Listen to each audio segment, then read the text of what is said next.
प्यारे बच्चों, BSEB Bihar board class channel पर आप सभी का हार्दिक स्वागत है। बच्चों, इस वीडियो में हम बिहार बोर्ड यानी कि बीएसईबी के कक्षा 9वीं के गणित जो कि एनसीईआरटी के सिलेबस पर आधारित है के अध्याय 6 रेखाएं और कोण का परिचय पढ़ेंगे। तो वीडियो को पूरा देखिएगा एंड तक, जिससे आपको अध्याय 6 रेखाएं और कोण के सारे कंसेप्ट आसानी से समझ में आ जाएंगे। और फिर जब आप अध्याय 6 की प्रश्नावलियों के प्रश्नों को हल करोगे और प्रमेयों को सिद्ध करोगे तो आपको बहुत मदद मिलेगी। अध्याय 6 रेखाएं और कोण। दोस्तों, इस वीडियो में हम सबसे पहले भूमिका पढ़ेंगे रेखाएं और कोण की। उसके बाद कुछ आधारभूत पद और परिभाषाएं देखेंगे रेखाएं और कोण की। उसके बाद हम प्रतिच्छेदी रेखाएं और अप्रतिच्छेदी रेखाओं के बारे में पढ़ेंगे। उसके बाद हम कोणों के युग्म देखेंगे। उसके बाद हम समांतर रेखाएं और तिर्यक रेखा के बारे में देखेंगे। उसके बाद हम एक ही रेखा के समांतर रेखाएं के बारे में पढ़ेंगे और अंत में हम त्रिभुज का कोण योग गुण का अध्ययन करेंगे। ठीक है, इनमें से बहुत सी चीजें हैं जो आप पिछली कक्षाओं में पढ़ चुके हैं, पर आपकी सुविधा के लिए हम इन्हें दोबारा थोड़ा थोड़ा पढ़ेंगे ताकि आपको याद आ जाए।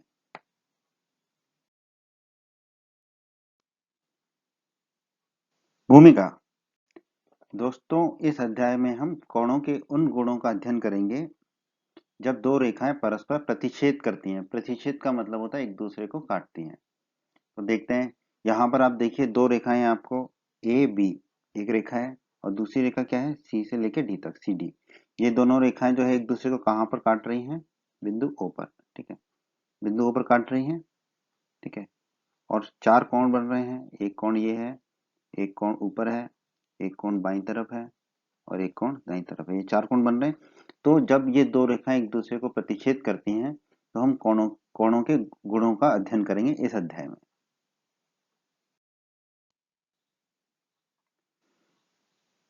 और दोस्तों, इस अध्याय में हम उस चीज का भी अध्ययन करेंगे जब एक रेखा दो या अधिक समांतर रेखाओं को भिन्न भिन्न बिंदुओं पर काटती है।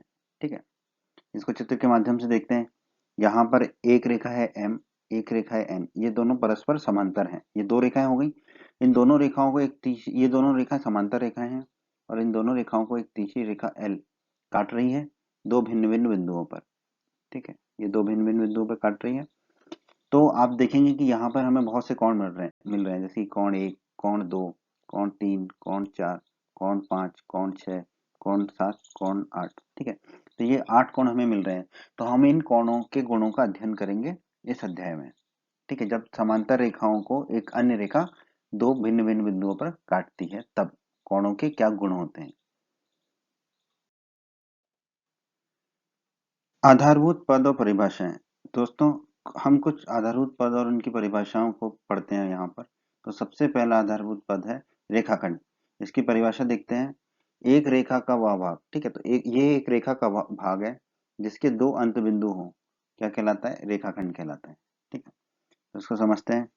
ये आपकी एक रेखा हो गई। ठीक है, अगर इस रेखा के दो अंत बिंदु अगर हैं, ठीक है, तो ये दोनों अंत बिंदुओं के बीच की रेखा क्या कहलाती है, रेखाखंड कहलाती है। तो रेखाखंड का मतलब है एक रेखा का एक खंड हो गया। ठीक है, रेखा का खंड हो गया जिसके दो अंत बिंदु हैं। ठीक है, तो रेखाखंड क्या है, रेखा का वह भाग जिसके दो अंत बिंदु होते हैं। ठीक है, तो ये हमने अभी देख भी लिया इसको। तो रेखाखंड है रेखा का वह भाग जिसके दो अंत बिंदु होते हैं। अगला आधारभूत पद और परिभाषाएं हैं किरण। ठीक है, तो किरण की परिभाषा क्या होगी, रेखा का वह भाग जिसका एक अंत बिंदु हो।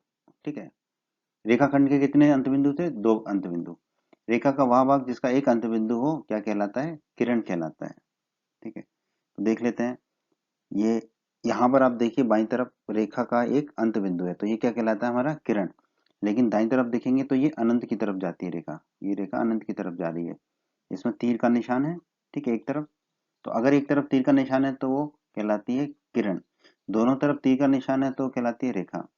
और अगर दोनों तरफ बिंदुएं हैं तो वो कहलाती है रेखाखंड। ठीक है, तो किरण क्या होगा, जिसका एक अंत बिंदु हो और दूसरी तरफ तीर का निशान हो। ठीक है, तो एक तरफ से वो अनंत की तरफ जा सकती है पर दूसरी तरफ से उसका बिंदु निश्चित है, तो वो कहलाती है हमारी किरण।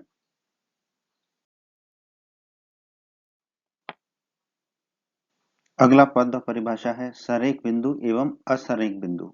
ठीक है, तो इनकी परिभाषा देखते हैं।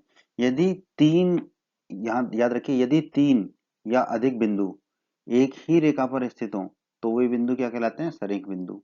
अन्यथा वे बिंदु क्या कहलाएंगे? असरेख बिंदु। अन्यथा मतलब कि अगर 3 या अधिक बिंदु एक ही रेखा पर स्थित नहीं होंगे तो असरेख बिंदु कहलाएंगे, और यदि 3 या अधिक बिंदु एक ही रेखा पर स्थित होंगे तो वो सरेख बिंदु कहलाएंगे। ठीक है, इनको देख लेते हैं हम। ये एक रेखा हुई हमारी।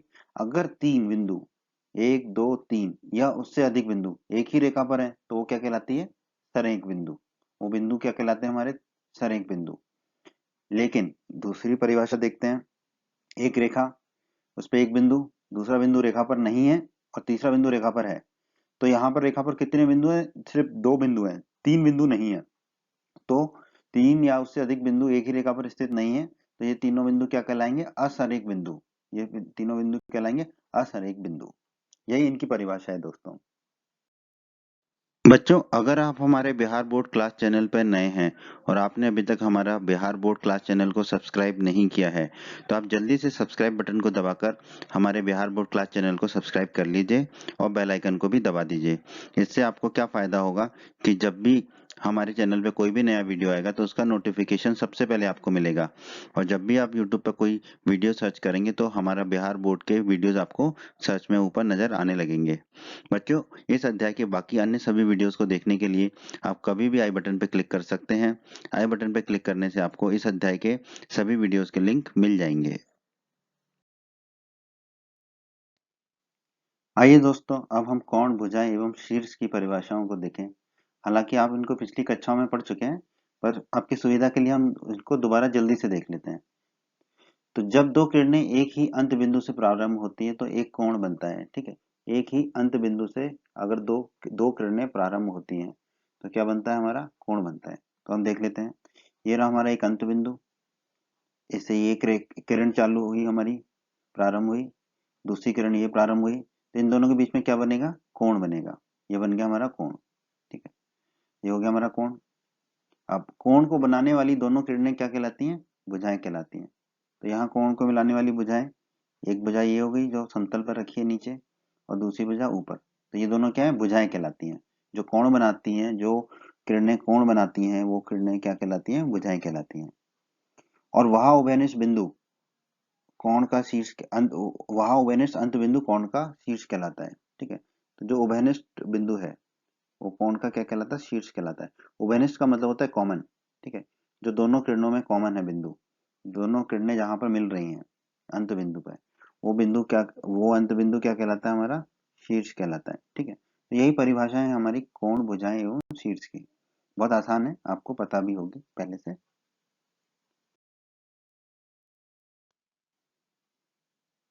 न्यून कोण, इसके बारे में आप पिछली कक्षाओं में भी पढ़ चुके हैं, फिर से पढ़ लेते हैं। ठीक है, एक न्यून कोण का माप 0 और 90 डिग्री के बीच होता है। 0 से बड़ा और 90 डिग्री से छोटा होता है एक न्यून कोण का माप। तो यहाँ पर आप देखिए, ये जो कोण है, ये जो कोण है दोनों भुजाओं के बीच का, ये कोण क्या है? 0, ये जो थीटा है कोण, मतलब ये 0 से तो अधिक है, 0 से अधिक है, और 90 डिग्री से कम है। तो ये क्या कहलाएगा? हमारा न्यून कोण। तो न्यून कोण की परिभाषा याद रखिए दोस्तों। न्यून कोण वह कोण होता है जो 0 डिग्री से बड़ा होता है और 90 डिग्री से छोटा होता है, या हम कह सकते हैं 0 और 90 डिग्री के बीच में होता है। इसमें 0 डिग्री नहीं हो सकता न्यून कोण, और 90 डिग्री भी नहीं होगा, क्योंकि 90 डिग्री वाला समकोण होता है जिसे हम आगे देखने वाले हैं। अगला पद है समकोण। समकोण क्या होता है? समकोण का जो कोण होता है उसका माप ठीक 90 डिग्री होता है। समकोण के कोण का माप ठीक 90 डिग्री होता है। तो ये है हमारा एक समकोण। ठीक है, यहाँ पर जो कोण है उसका माप कितना है? 90 डिग्री है। तो जब भी कोण का माप 90 डिग्री होगा तो वो कोण को हम समकोण कह देंगे। इसे आप याद रखिएगा दोस्तों।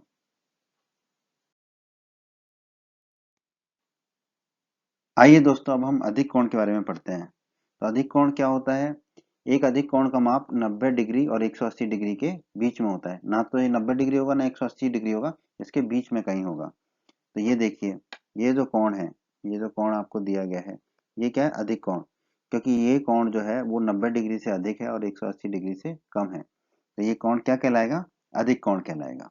ठीक है, तो अधिक कोण याद रखिएगा, 90 डिग्री और 180 डिग्री के बीच का कोण अधिक कोण कहलाता है। ऋजु कोण दोस्तों, तो ऋजु कोण के बारे में जानते हैं। तो सबसे पहले हम ऋजु का मतलब जानने की कोशिश करते हैं। हिंदी में ऋजु का मतलब होता है सीधा, ठीक है। जैसे हम कहेंगे सीधा कोण, ठीक है। इससे सीधा कोण क्यों कहते हैं ये हम आगे देखते हैं। पहले इसकी परिभाषा देखते हैं। एक ऋजु कोण का माप ठीक 180 डिग्री होता है, ठीक है। तो कोई भी कोण बनाने के लिए हमें क्या चाहिए, दो किरण, ठीक है। तो एक पहली किरण, ये दूसरी किरण, ठीक है। ये उन दोनों किरणों का अंत बिंदु, ठीक है, जो उभयनिष्ठ है, कॉमन है, ठीक है। तो इन दोनों किरणों के बीच का कोण ये हो गया। तो ये कोण कितना है, 180 डिग्री। तो 180 डिग्री अगर दो किरणों के बीच का कोण है तो वो कोण क्या कहलाता है, ऋजु कोण। अब आप देखेंगे कि ये दोनों जो किरणें हैं, ये दोनों सीधी रेखा खींचती हैं एक तरीके से, ठीक है। दोनों किरणें मिलकर एक सीधी रेखा खींच रही हैं, ठीक है। तो सीधी रेखा खींच रही है तो सीधे का मतलब होता है ऋजु, ठीक है। इसलिए इसको हम कहते हैं ऋजु कोण, ठीक है, याद रखिएगा।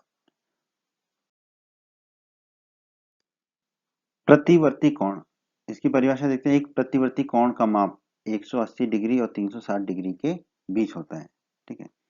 तो ये दो किरणें, हमारी किरण एक ये हो गई, या भुजाएं कह लें, ये दूसरी किरण हो गई। और इन दोनों किरणों के बीच का ये जो कोण है, जहाँ जो कोण हम दिखा रहे हैं, ये कोण कितने डिग्री का है, 180 और 360 डिग्री के बीच का है, ठीक है। तो ये कोण है 180 डिग्री से ज्यादा और 360 डिग्री से कम। तो ये कोण क्या कहलाता है, हमारा प्रतिवर्ती कोण। प्रतिवर्ती का मतलब ऐसे होता है कि घूम कर आने वाला। तो ये देखिए, ये जो है एक तरीके से ऐसा आ रहा है ना, घूम कर आ रहा है, ठीक है। तो जो कोण घूम कर आएगा वो कोण 180 डिग्री से ज्यादा का ही होगा और 360 डिग्री से कम होगा। तो ऐसे कोणों को हम क्या कहेंगे, प्रतिवर्ती कोण। आपको याद रखना है, जो कोण 180 डिग्री और 360 डिग्री के बीच में है वो कोण क्या कहलाते हैं, प्रतिवर्ती कोण। पूरक कोण, ठीक है। पूरक कोणों की परिभाषा देखते हैं दोस्तों। यदि दो कोणों का योग 90 डिग्री के बराबर हो तो ऐसे कोण क्या कहलाते हैं, हमारे पूरक कोण कहलाते हैं। तो दो कोण, अगर उन दोनों कोणों का योग 90 डिग्री के बराबर हो तो वो दोनों कोण क्या कहलाएंगे, पूरक कोण। जैसे कि देखिए, यह है कोण ए और यह है कोण बी। अगर कोण ए धन कोण बी 90 डिग्री के बराबर आ जाता है तो ये दोनों कोण जो है 90 डिग्री के बराबर हो गए। ये 90 डिग्री है हमारा, ठीक है। तो ये दोनों कोण क्या कहलाएंगे, पूरक कोण कहलाएंगे, ठीक है। उदाहरण देख लेते हैं। जैसे कि एक कोण है आपका 30 डिग्री का, दूसरा कोण है 60 डिग्री का। तो ये दोनों कोणों का योग कितना आएगा, 30 डिग्री धन 60 डिग्री बराबर 90 डिग्री। तो 90 डिग्री आया अगर दोनों कोणों का योग, तो ये दोनों कोण क्या कहलाएंगे, पूरक कोण कहलाएंगे। ये दोनों कोण एक दूसरे के क्या कहलाएंगे, पूरक कोण। दोस्तों अभी हमने पूरक कोण देखे थे, अब हम देखते हैं समपूरक कोण, ठीक है। समपूरक कोण क्या होंगे, यदि दो कोणों का योग 180 डिग्री के बराबर हो तो ऐसे कोण क्या कहलाते हैं, समपूरक कोण कहलाते हैं, ठीक है। पूरक कोण में वो योग 90 डिग्री के बराबर था। बहुत आसान है। जैसे कि एक कोण ए हो गया, ये कोण बी हो गया आपका। और अगर कोण ए धन कोण बी बराबर 180 डिग्री हुआ तो ये क्या कहलाएगा, आपका समपूरक कोण कहलाएंगे ये दोनों, ठीक है। उदाहरण देख लेते हैं। जैसे कि एक कोण अगर 60 डिग्री का है और दूसरा कोण 120 डिग्री का है, तो 60 डिग्री धन 120 डिग्री कितना होगा, 180 डिग्री। तो ये दोनों कोण क्या कहलाएंगे, एक दूसरे के समपूरक कोण कहलाएंगे। आसन्न कोण देखते हैं। आसन्न कोण किसे कहते हैं, दो कोण आसन्न कोण कहलाते हैं यदि उनमें एक उभयनिष्ठ शीर्ष हो, ठीक है। तो एक शीर्ष उभयनिष्ठ मतलब एक शीर्ष कॉमन हो, दोनों का एक शीर्ष कॉमन हो, उनमें एक उभयनिष्ठ भुजा हो, यानी कि एक भुजा उन दोनों में कोणों में कॉमन हो, और उनकी वे भुजाएं जो उभयनिष्ठ नहीं है, जो कॉमन नहीं है भुजाएं, वे उभयनिष्ठ भुजा के विपरीत ओर स्थित हो, ठीक है, एक ही तरफ स्थित ना हो। तो इसको हम समझते हैं। ये हो गया कोण ए, ये हो गया कोण बी, और ये हो गया इसका शीर्ष, ठीक है। तो आसन्न कोण की परिभाषा क्या थी, एक उभयनिष्ठ शीर्ष हो, ठीक है। तो ये जो बिंदु है ये उभयनिष्ठ शीर्ष हो गया क्योंकि ये दोनों कोणों में कॉमन है, ठीक है। तो ये शीर्ष या ये बिंदु दोनों कोणों में कॉमन है, ठीक है। एक उभयनिष्ठ भुजा हो, तो यहाँ पे आप देखेंगे ये जो हरी हरी वाली किरण है, ये जो हरी वाली किरण है ये उभयनिष्ठ है, दोनों कोणों में कॉमन है, तो एक उभयनिष्ठ भुजा हो। और वे भुजाएं जो उभयनिष्ठ नहीं है, तो यहाँ पर जो काली वाली भुजा है, ये और एक ये बाईं तरफ, ये दोनों जो काली वाली भुजा है वो उभयनिष्ठ नहीं है, वो उभयनिष्ठ भुजा के विपरीत ओर स्थित हो। तो उभयनिष्ठ भुजा कौन सी है, हरी वाली। तो इसके हरी वाली भुजा के विपरीत ओर स्थित हो, यानी कि एक जो है उसके बाईं तरफ स्थित हो और एक उसके दाईं तरफ स्थित हो। ऐसा ही हो रहा है यहाँ पर। हाँ, अगर ऐसा हो रहा है तो ये कोण ए और कोण बी क्या कहलाएंगे? आसन्न कोण कहलाएंगे। ठीक है, तो ये जो तीन प्रॉपर्टीज हैं इनकी, एक उभयनिष्ठ शीर्ष हो, एक उभयनिष्ठ भुजा हो, और वे भुजाएं जो उभयनिष्ठ नहीं है, उभयनिष्ठ भुजा के विपरीत ओर स्थित हो, तो जो दो कोण बनेंगे वो दो कोण क्या कहलाएंगे? आसन्न कोण। ये परिभाषा याद रखिएगा। ये एक उसका और उदाहरण है आसन्न कोण का। ठीक है, तो परिभाषा आपको याद रखनी है, आसन्न कोण किसे कहते हैं। कोणों का एक रैखिक युग्म। ठीक है, तो कोणों का एक रैखिक युग्म ऐसे आसन्न कोण, ठीक है, अभी हमने आसन्न कोणों का पढ़ा था। ऐसे आसन्न कोणों का युग्म होता है जिसकी वे भुजाएं जो उभयनिष्ठ नहीं है, विपरीत दिशा में किरणें होती हैं। ठीक है, इसको समझते हैं। जैसे कि आसन्न कोण हमने पढ़े तो पहला कोण ए हो गया और दूसरा कोण बी हो गया। अब आप देखेंगे कि जो भुजाएं उभयनिष्ठ नहीं है वो किस दिशा में है? विपरीत दिशा में है। ठीक है, विपरीत दिशा में है मतलब एक दूसरे से 180 डिग्री का कोण बना रही है। ठीक है, तो ऐसे कोण जो है, जो कोण ए और कोण बी का योग 180 डिग्री हो गया, तो दोनों किरणें जो वेनिस्ट नहीं है वो किस में है? विपरीत दिशा में, आसन्न कोण की। तो ऐसे कोण क्या कहलाएंगे? हमारे जो कोणों का एक रैखिक युग्म बनाएंगे। ऐसे कोण जो है कोणों का एक रैखिक रैखिक युग्म बनाते हैं। होते तो ये आसन्न कोण ही है, लेकिन कोणों का एक रैखिक युग्म बनाते हैं। ठीक है, और उदाहरण देख लेते हैं हम इसको, जो हमारी पुस्तक में दिया हुआ है। ठीक है, तो यहाँ पर हम कह सकते हैं कि रैखिक युग्म जो कोणों का होता है उसमें दोनों कोणों का योग 180 डिग्री होता है। ठीक है, और जो दोनों किरणें होती हैं वो एक दूसरे से विपरीत दिशा में होती हैं। कौन सी दोनों किरणें? जो कि उभयनिष्ठ नहीं है। ठीक है, शीर्षाभिमुख कोण देखते हैं। शीर्षाभिमुख कोण क्या होते हैं? यदि दो रेखाएं एक दूसरे को प्रतिच्छेद करती हैं, ठीक है, यानी कि एक दूसरे को काटती हैं, तो इस प्रकार बने सम्मुख कोण, सम्मुख कोण मतलब कि विपरीत कोण, एक दूसरे के सामने वाले सम्मुख कोण समान होते हैं। ठीक है, इस प्रकार बने सम्मुख कोणों को हम क्या कहते हैं? शीर्षाभिमुख कोण कहलाते हैं। ठीक है, तो देखते हैं, जैसे कि ये एक रेखा हो गई, ये दूसरी रेखा हो गई, तो ये दोनों एक दूसरे को प्रतिच्छेद कर रहे हैं। ठीक है, तो चार कोण बनेंगे, तो ये दो कोण बने आमने सामने के, तो ये दोनों कोण क्या है? बराबर होंगे, और ये दोनों कोण क्या कहलाएंगे? शीर्षाभिमुख कोण कहलाएंगे। उसी तरह ये दो कोण होंगे हमारे, और ये दोनों कोण जो है, कोण भी कह दिया हमने, ये दोनों कोण भी आपस में बराबर होंगे। ठीक है, तो ऐसे कोणों को जो आमने सामने होते हैं, जब दो रेखाएं एक दूसरे को प्रतिच्छेद करती हैं, तो सम्मुख कोण मतलब आमने सामने के कोण जो है वो बराबर होते हैं, और ऐसे कोणों को हमने क्या नाम दिया है? शीर्षाभिमुख कोण। ठीक है, ये हमारी पुस्तक में दिया गया चित्र है। ठीक है, तो शीर्षाभिमुख कोण क्या होंगे?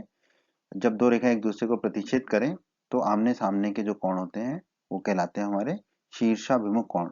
शीर्षाभिमुख मतलब शीर्ष से विमुख होकर, मतलब शीर्ष। ठीक है, तो आमने सामने के जो कोण है, सम्मुख कोण, वो जो है शीर्षाभिमुख कोण कहलाते हैं, और वो समान होते हैं।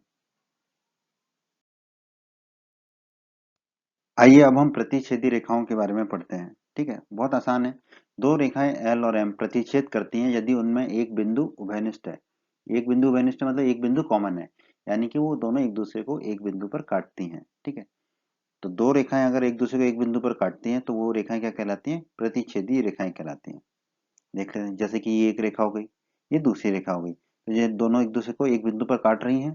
ठीक है, ये बिंदु जो है कॉमन बिंदु है, और हिंदी में इसे उभयनिष्ठ बिंदु कहते हैं हम। ठीक है, तो ये दोनों रेखाएं क्या कहलाएंगी? प्रतिच्छेदी रेखाएं कहलाएंगी। ये दोनों रेखाएं कहलाएंगी प्रतिच्छेदी रेखाएं। पुस्तक में ये चित्र दिया हुआ है। ठीक है, जिसमें कि P और Q एक रेखा है और R और S दूसरी रेखा है।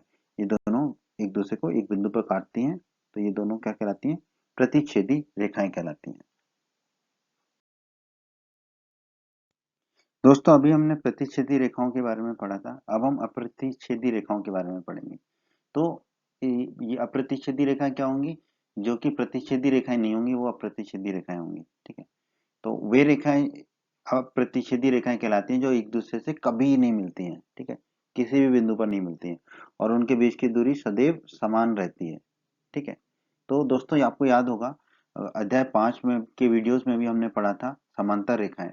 ठीक है, तो समांतर रेखाओं की भी यही परिभाषा थी।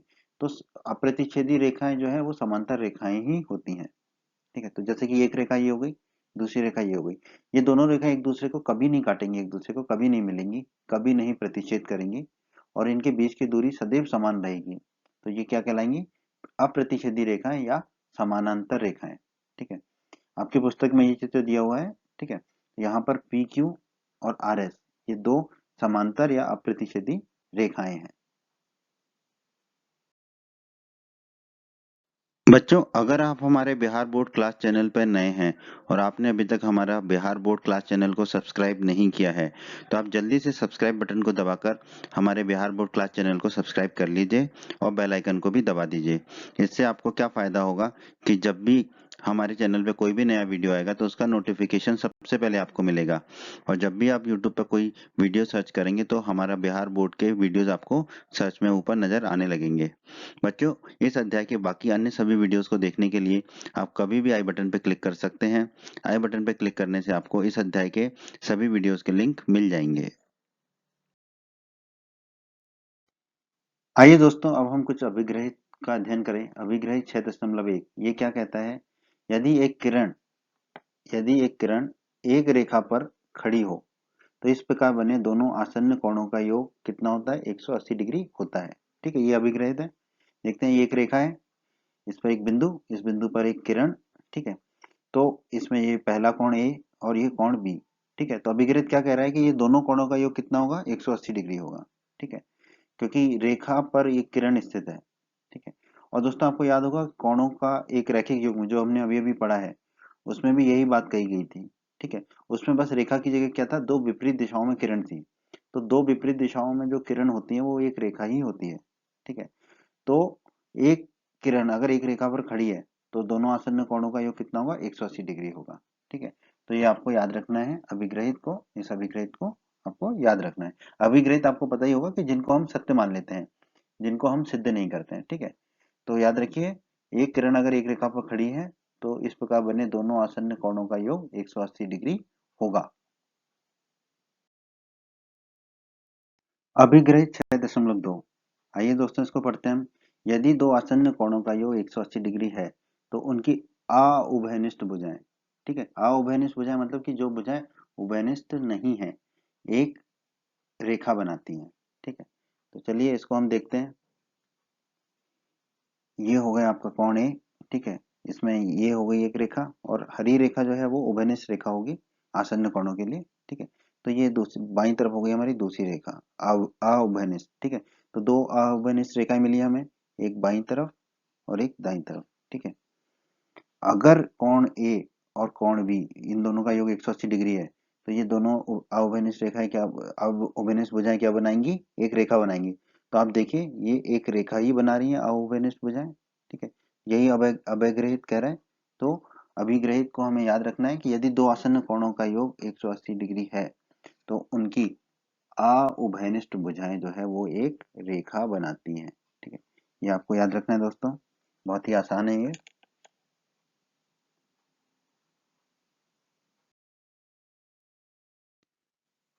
तिर्यक रेखा, तिर्यक रेखा के बारे में पढ़ते हैं हम। एक ऐसी रेखा जो दो अथवा अधिक रेखाओं को भिन्न बिंदुओं पर प्रतिच्छेद करती है यानी कि काटती है, क्या कहलाती है? तिर्यक रेखा कहलाती है। ठीक है, बहुत ही आसान है। ये देखिए, एक रेखा हो गई एम, दूसरी रेखा हो गई एन और एक रेखा एल। इन दोनों रेखाओं एम और रेखा एन को दो अलग अलग बिंदुओं पर प्रतिच्छेद कर रही है।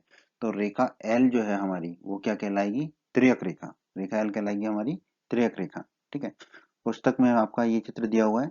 यहाँ पर भी एम रेखा और एन रेखा को तिर्यक रेखा एल जो है दो भिन्न भिन्न बिंदुओं पर प्रतिच्छेद कर रही है। बिंदु कौन से हैं? वो पी और क्यू बिंदुओं पर प्रतिच्छेद कर रही है और भिन्न प्रकार के कोण बना रही है। ठीक है, तो हम इन सबका अध्ययन करेंगे इस अध्याय में। तो ये जो रेखा एल है ये क्या कहलाती है? आपकी तिर्यक रेखा। बाह्य कोण, दोस्तों अभी हमने तिर्यक रेखा के बारे में पढ़ा था। ठीक है, जैसे कि एम एक रेखा है, एन एक रेखा है, उसको एल रेखा काटती है। ठीक है, तो एल रेखा क्या कहलाती है? तिर्यक रेखा। ठीक है, तो ये जो तिर्यक रेखा काटती है तो बहुत सारे कोण बनाती है, जैसे कि कोण एक, कोण दो, कोण तीन, कोण चार, कोण पांच, कोण छह, कोण सात और कोण आठ। ठीक है, अगर ये दो रेखाओं को काट रही है तो 8 कोण बनते हैं हमारे। ठीक है, तो इन कोणों के कुछ नाम हैं। ठीक है, तो देखते हैं बाह्य कोण किसे कहते हैं। तो बाह्य कोण मतलब जैसे कि शब्द में ही निहित है, शब्द से ही पता चल रहा है बाहर के कोण। ठीक है, तो बाहर के कोण कौन कौन से दिख रहे हैं हमें? ठीक है, 1 बाहर का दिख रहा है, 2 बाहर दिख रहा है, 7 बाहर दिख रहा है और 8 बाहर दिख रहा है। ठीक है, तो यही है, कोण 1, कोण 2, कोण 7 और कोण 8, ये क्या कहलाते हैं? हमारे बाह्य कोण। ठीक है, कोण 1, कोण 2, कोण 7 और कोण 8, ये है हमारे बाह्य कोण। ठीक है, तो याद रखिएगा। अंतः कोण। ठीक है, तो अंदर के कोण क्या कहलाएंगे दोस्तों? इस तिर्यक रेखा में अंदर के कोण कहलाएंगे हमारे अंतः कोण। ठीक है, तो अंदर के कोण कौन से दिख रहे हैं हमें? मुझे दिख रहा है कोण 3, कोण 4, कोण 5 और कोण 6, ये अंदर के कोण दिख रहे हैं, ये अंदर की तरफ है। तो यही हमारे अंतः कोण है, कोण 3, कोण 4, कोण 5 और कोण 6, ये अंतः कोण है। ठीक है, तो आपको याद रखना है कि जो कोण बाहर की तरफ दिख रहे हैं वो बाह्य कोण हो गए और जो कोण अंदर की तरफ है वो अंतः कोण हो गए। ठीक है, अंदर की तरफ कोण मतलब कि जो दोनों रेखाओं के बीच की तरफ है कोण, वो अंतः कोण हो गए। और जो अनंत की तरफ बाहर की तरफ है, जैसे कि ये 1 और 2 बाहर की तरफ है, तो ये बाह्य कोण हो गए। 8 और 7 बाहर की तरफ है, लेकिन दोनों रेखाओं एम और एन के बीच में जो कोण है वो हो गए हमारे अंतः कोण। ठीक है, और जो बीच में नहीं है कोण वो क्या कहलाएंगे? हमारे बाह्य कोण। ठीक है, तो यही अंतर है अंतः कोण और बाह्य कोण में।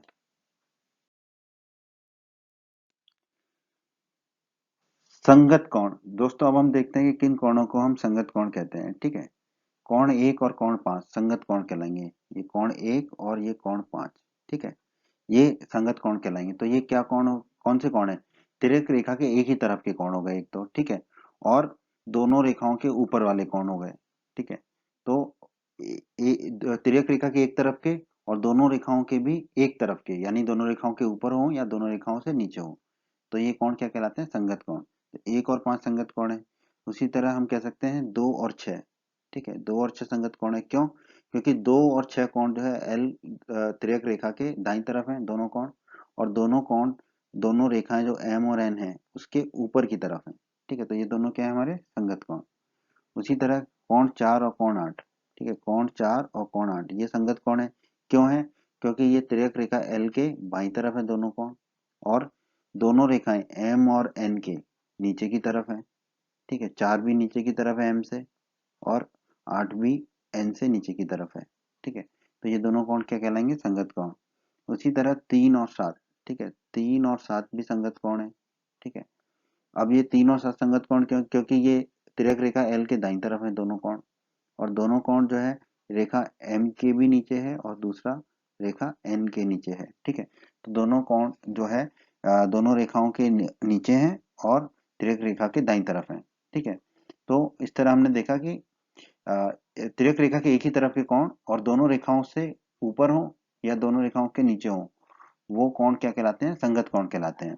जैसे कि इस चित्र में कोण 1 और कोण 5 संगत कोण है, कोण 2 और कोण 6 संगत कोण है, कोण 4 और कोण 8 और कोण 2 3 और कोण 7, ये संगत कोण है।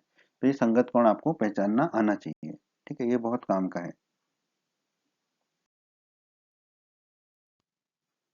एकांतर अंतः कोण। ठीक है, तो अंतः कोण के बारे में तो दोस्तों हम पढ़ चुके हैं। अंतः कोण क्या होते हैं? जो दोनों रेखाएं हैं उन दोनों रेखाओं के अंदर के कोण, दोनों रेखाओं के बीच के कोण, वो अंतः कोण कहलाते हैं। जैसे कि यहाँ पर अंतः कोण है आपका 3, 4, 5 और ये 6। ठीक है, ये अंतः कोण है। अब इनमें से एकांतर अंतः कोण क्या कौन से होंगे? ठीक है, तो एकांतर अंतः कोण पहचानने की विधि है कि वो तिर्यक रेखा के विपरीत तरफ होंगे और अंतः कोण होंगे। ठीक है, तिर्यक रेखा के विपरीत तरफ होंगे और अलग अलग रेखाओं पर होंगे। ठीक है, एक ही रेखा पर नहीं होंगे, अलग अलग। एक रेखा एम पर होगा तो दूसरा रेखा एन पर होगा। ठीक है, तो हम पहचानते हैं कि कौन से एकांतर अंतः कोण है। अब यहाँ पर आप देखिए कि तिर्यक रेखा के बाईं तरफ कोण 4 है। ठीक है, रेखा एम पर, और रेखा एन पर दाईं तरफ कौन सा कोण है? कोण 6। तो कोण 4 और कोण 6 क्या हो जाएंगे? हमारे एकांतर अंतः कोण। उसी तरह हम पहचानते हैं रेखा एम पर एक कोण है 3 जो कि तिर्यक रेखा एल के दाईं तरफ है। उसी तरह रेखा एन पर तिर्यक रेखा के दाईं तरफ कौन सा कोण है? कोण 5। तो हम कह सकते हैं 3 कोण और कोण 5 जो है वो हमारे एकांतर अंतः कोण होंगे। ठीक है, और हम एकांतर अंतः कोणों के लिए केवल शब्द एकांतर कोणों का भी प्रयोग करते हैं। ठीक है, तो आपको कई जगह एकांतर कोण ही मिलेगा। तो एकांतर कोण और एकांतर अंतः कोण एक ही है, ठीक है, ये आपको याद रखना है। एकांतर कोण और एकांतर अंतः कोण एक ही है। जब हम एकांतर कोण बोलेंगे उसका मतलब एकांतर अंतः कोण ही होगा।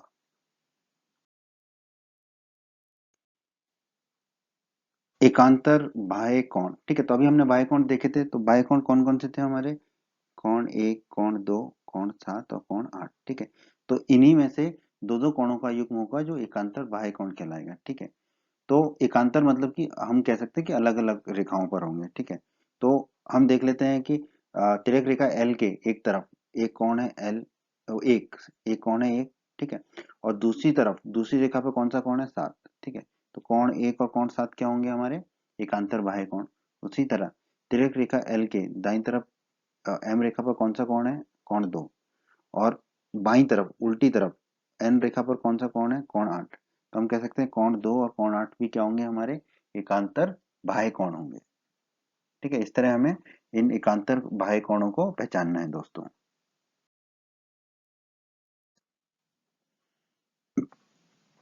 तिर्यक रेखा के एक ही ओर के अंतःकोण। ठीक है, तो अंतःकोण तो आपको पता ही है, जो दोनों रेखाओं के बीच के कोण है, जैसे कि कोण 3, कोण 4, कोण 5 और कोण 6।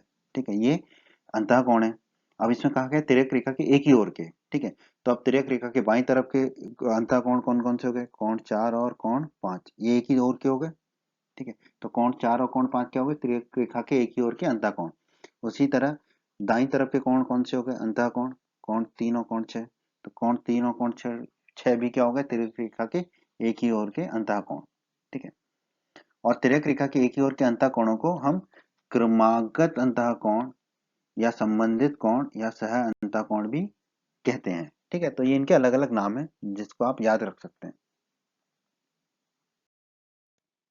अभिग्रहित 6.3 देखते हैं क्या कहता है अभिग्रहित। यदि एक तिर्यक रेखा यदि एक तिर्यक रेखा दो समांतर रेखाओं को प्रतिच्छेद करे मतलब काटे, तो संगत कोणों का प्रत्येक युग्म बराबर होता है। ठीक है, तो यहाँ पर दो रेखाएं कौन सी है? एम और एन, और तिर्यक रेखा कौन सी है? एल। तो हमें क्या दिया हुआ है? तिर्यक रेखा दो समांतर रेखाओं को प्रतिच्छेद करती है, तो हमें क्या दिया है? रेखा एम जो है रेखा एन के समानांतर है। ठीक है, एम और एन क्या है? एक दूसरे के समानांतर है, ये हमें दिया हुआ है। ठीक है, तो संगत कोण के प्रत्येक युग्म बराबर होंगे। तो जैसा कि हमने संगत कोण में पढ़ा था, तो संगत कोण कौन कौन से थे? 1 और 5, ये दोनों संगत कोण थे, तो ये दोनों क्या होंगे? बराबर होंगे। कोण 1 कोण 5 के बराबर होगा। दूसरा संगत कोण हमें क्या था?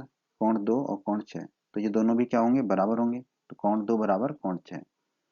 तीसरा संगत कोण क्या होगा? कोण 4 और कोण 8, तो कोण 4 भी कोण 8 के बराबर होगा। और आखिरी संगत कोण कौन सा है हमारा? कोण 3 और कोण 7, तो कोण 3 भी कोण 7 के बराबर होगा। ठीक है, और इसी अभिग्रहित 6.3 को हम संगत कोण अभिग्रहित भी कहते हैं। ठीक है, क्योंकि ये संगत कोणों के लिए आधारित है।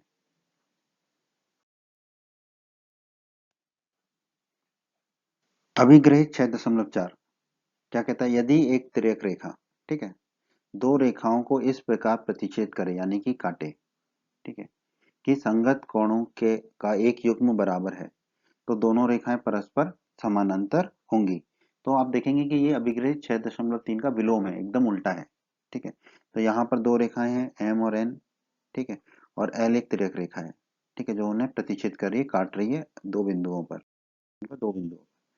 ठीक है, अब जो है, अब कहा गया है कि अगर संगत कोणों का एक युग्म बराबर है, तो कोई भी एक युग्म, जैसे कि कौन कौन से संगत कोण है? 1 और 5, तो कोण 1 और कोण 5 अगर बराबर हो, कोई भी एक युग्म अगर बराबर हो गया, तो दोनों रेखाएं परस्पर समांतर होंगी, तो हम कह देंगे कि एम और एन समांतर है। तो या तो कोण 1 और कोण 5 बराबर हो, या फिर कोण 2 और कोण 6 बराबर हो, क्योंकि ये संगत कोण है। अगले संगत कोण कौन से हैं? 4 और 8, या फिर कोण 4 बराबर कोण 8 हो। आखिरी संगत कोण कौन सा है? कोण 3 और कोण 7, या फिर कोण 3 कोण 7 के बराबर हो। तो हम कह पाएंगे इनमें से कुछ भी एक हो। ठीक है, कोई एक होगा तो बाकी भी हो जाएंगे। ठीक है, कोई भी एक अगर संगत कोणों का युग्म बराबर है, तो हम कह पाएंगे कि दोनों रेखाएं जिन्हें तिर्यक रेखा काट रही है, वो दोनों रेखाएं क्या है? समानांतर है। तो हम कह पाएंगे कि रेखा एम जो है रेखा एन के समानांतर है। रेखा एम और रेखा एन एक दूसरे के समांतर है अगर संगत कोणों का युग्म बराबर है तो। एक ही रेखा के समांतर रेखाएं, ठीक है, वे रेखाएं जो एक ही रेखा के समांतर हो परस्पर समांतर होती है। ठीक है, इसको उदाहरण से समझते हैं। जैसे कि एक रेखा एल है और एक रेखा एम है। अगर एल और एम दोनों आपस में समानांतर है, ठीक है, ये समानांतर का चिन्ह होता है, आपको पता होगा। एल और एम आपस में समांतर है, ठीक है। फिर एक और रेखा है एन, ठीक है, और एल और एन आपस में समांतर है, ठीक है। एल एम के भी समांतर है और एल एन के भी समांतर है।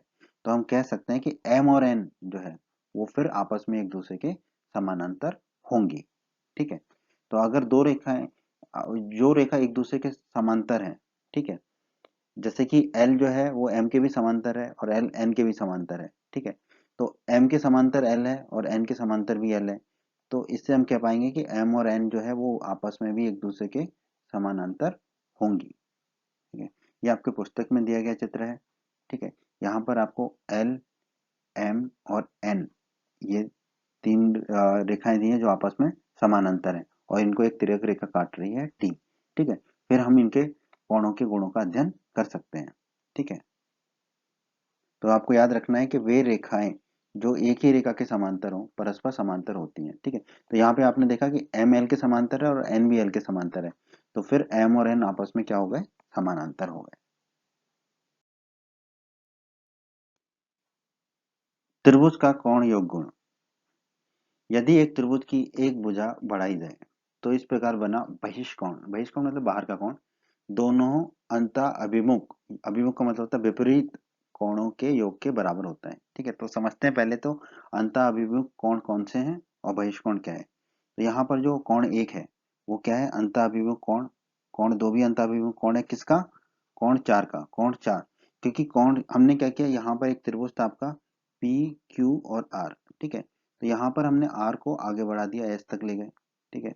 तो आपने कहा ना एक त्रिभुज की एक भुजा बढ़ाई जाए, तो त्रिभुज की क्यू आर भुजा को बढ़ा के हमने एस तक ले गए, ठीक है।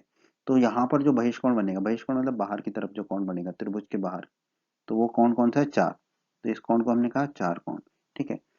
और अंतःअभिमुख कोण, विपरीत कोण मतलब कि तीन को छोड़ देंगे क्योंकि ये तो चार के बगल में ही है। इसके अलावा कौन कौन से दो कोण है, कोण एक और कोण दो।